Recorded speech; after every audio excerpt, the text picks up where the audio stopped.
Welcome back to Delta Daybreak. I'm here with Karen Dorris this morning. Thanks for joining me. So I was at the farmers market a week ago or so, and I saw your booth. She has a huge, elaborate setup out there. And we just got to talking, and she, first of all, knows so much about local foods and home remedies and stuff like that. And today she came and she brought two different things. She brought her canned goods, which we'll see a little bit later, and also all of her fresh foods. So tell me about what you brought here today. Okay, these are, all of this is homegrown. These are Amelia tomatoes, and as you can see, they're red, they're nice, they're acidy, they make a great tomato sandwich. Now this one is a hybrid, and this is called a Cherokee Red. The texture of the tomato is a little different, but they're a wonderful taste. And of course we've got zucchini squash, and we've got yellow squash.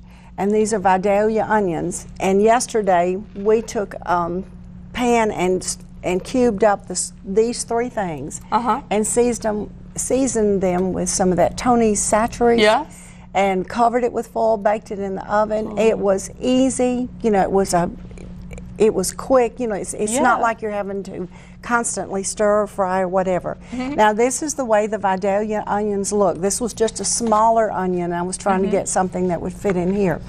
Now these are Yukon new potatoes, and they are wonderful. The skins are soft, and when we made hamburger pot roast yesterday, we just cut these potatoes and stuck them into the pot roast, and they turned out wonderful. Okay. Now this is this season's pecans, and you never know how a pecan crop is going to turn out. It can be good this year and bad next year. So we're kind of like the ants. We do the pecans during the season. We sell them during the summer, and then we use them, you know, to make to do bakings with.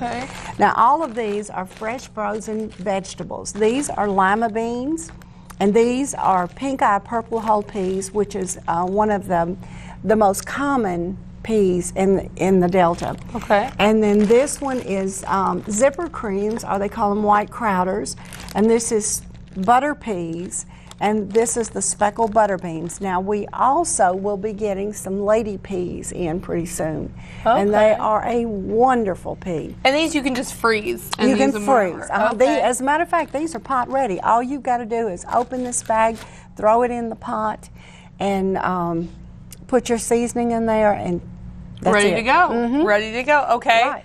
And then, my two favorites. Oh, yes. Favorites. This is watermelon. Now, watermelon comes in different places at different times.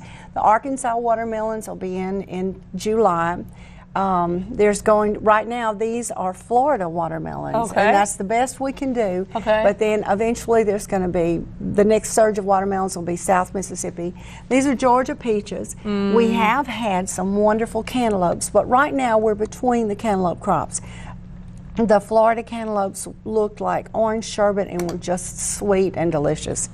And then the next crop that will come in will be South Mississippi, and probably about the same time the ones from Arkansas. Okay. Now we get some things locally. I mean, I get some stuff right down the road about a mile from me, and we've had cabbage, we have cucumbers, and just it's going to change. Yes, definitely. From day to day, because the peaches are going to be gone, you know, something else is going to come in and take its place. So why is it, you know, important to go to your local farmers market and, you know, buy those foods opposed to buying, you know, zucchini or something at a grocery store, or buy canned tomatoes? Why would you say it's better? Well, if you're buying the local produce, you know where it come from. It's coming from. You know what kind of area we live in, the dirt, you know, and to me, I think it's just better. It's just like, well, the bees, you know, when the bees come along,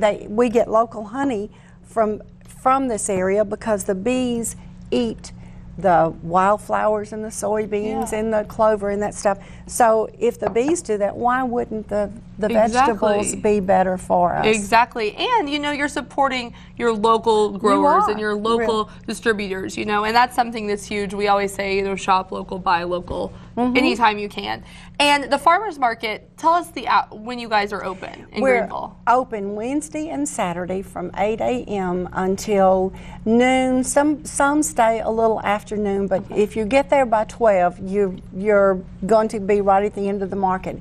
And a lot of times people just sell out and they don't have anything else. Definitely. And okra is going to be coming pretty soon. I mean, there's some that is available, but it's just hard to come by right now. And the early bird gets the worm. That's exactly right. So Wednesdays and Saturday, get there early. We had blackberries this past Saturday, and we had 4 gallons of blackberries, and they went fast. Wow. And they were huge blackberries. I've never seen any that large. Wow. Wow. And lots of good food. Right.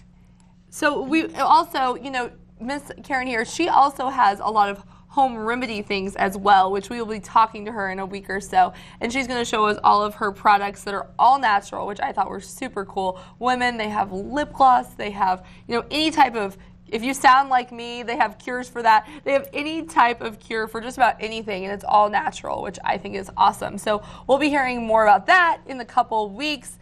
Also today, she's going to show us some of her canned products that they offer. So if you just like, you know, you have your local and your just organic food, she has salsas and all sorts of stuff, you know, that we're going to hear about in just a little bit. Don't go away. We'll be right back with birthdays and trivia and more fresh foods from Karen in just a little bit.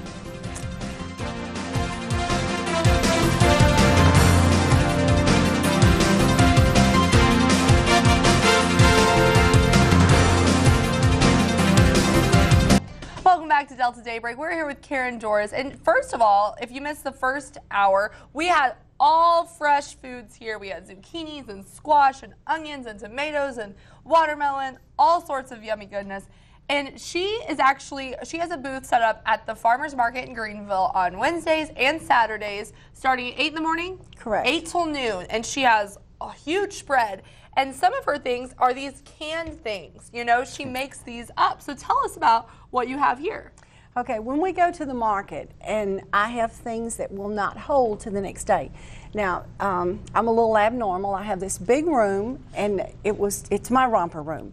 So we put an air conditioner in there, set it at 69 degrees, and I have about 4 floor fans going, so it feels like a walk-in cooler. Okay. You know, when I go in, I got to wear a jacket. It's cold. that cool. It's cold in there. It really is. But anyway, that's where I store all of the fresh vegetables, because you have to refrigerate them. Yes. Some things, because if your tomatoes are breakers, that means that they're just turning, you're okay. But if they're ripe, you're either going to have to can them or you're going to have to refrigerate them. And I don't have a refrigerator big enough for all this stuff. So we canned some of the stuff. Okay. Now these tomatoes, we just canned this past week because They're we had a beautiful. lot of tomatoes that was left over. And tomatoes are an acid product. So if you have an acid product, you can water bath it. That means that you put some water on the stove and you cut the ends off the tomato, stick them in this water and wait till the skins crack, put them in cold water, peel the skins off, stuff them in the jars with a teaspoon of salt. Okay.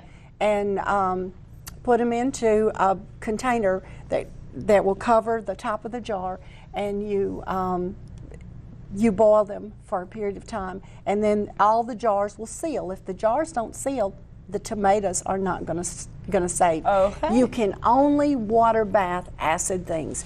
Okay. You can water bath tomatoes and this, any of this other product, you can water bath it. I mean, I don't want to take a chance of it not sealing. Okay. Right. Okay. Now, so we have tomatoes. What else do we have here? This is sweet pepper relish. Okay. Now I use this in potato salad, and I take this with dill relish and sweet relish, and I make a killer hot dog relish. I bet. Oh, it is so good. I believe it. Now this is chow chow, and it's a cabbage base, and it's got sweet red peppers in it. It's kind of a sweet taste. You can eat it, a lot of people eat it on the side with their beans and peas. Also, you can I put it on a hot dog. Okay. It is really good. I imagine it would go good on a hamburger. Okay. Now these are sweet dill pickles. Oh. And a lot of times, I love pickles. dill pickles will have a thing that will kind of take your breath, you know, just for a second. Well, there's enough sweetness in here, it takes that bite out of it. And then these are bread and butter pickles. That's my mama's favorite. And I didn't know that was like a big thing. I thought that was just a Missouri thing. But apparently, Mississippi does the bread and butter too. Yes. And then we have this ham base, chicken base, and beef base. Now we cook with these. Okay. And these are the little small containers that we put them in also. And you use that in your cooking. Yes, I do. And it's healthier than if you it is. did a whole ham. It's like cooking with chicken bouillons, beef bouillons. Now we have a ham base, and I take this ham base, and if I'm going to cook like a pound of peas, I put in a nice sized teaspoon of this and that, nothing else. Okay. And it tastes like I've cooked in this big, fat, greasy ham. But the ham base makes my heart say thank you. Thank you. Thank you for not giving me a heart attack. Right. Okay. If there's anything you want to enhance the beef, like we made hamburger pot roast yesterday, and it had all the potatoes and carrots and stuff, so I took some cream of soups, you know, yes, your choice, exactly, and added some water to it and some beef base, so it would kind of give it a little beefy flavor, you know, on all the vegetables. Okay. And we use chicken base if we're making dumplings or dressing, or we are gravy. That's another good thing. I take the chicken base and I add it to the flour and the oil, and it makes it takes that funny feel out of your mouth. And before we have to go, tell us about your breads, because I'm amazed by this. Well, I just started making some breads. I had some bread machines and couldn't figure out, you know, how to do it. I mean, I did pretty good at first, and it seemed like the bread just didn't want to rise, didn't want to do right. So I had a friend that kind of straightened me out on what I was doing wrong. And this is the first time I made this bread yesterday, and I call it honey flax. Because it's made with the local honey. And it's made with ground flax. Now the ground flax is not the seed, so it won't cause any kind of issue, you know, like hanging up in the intestines. And oh, that is such wonderful bread. Okay, well we will be right back. Don't go away.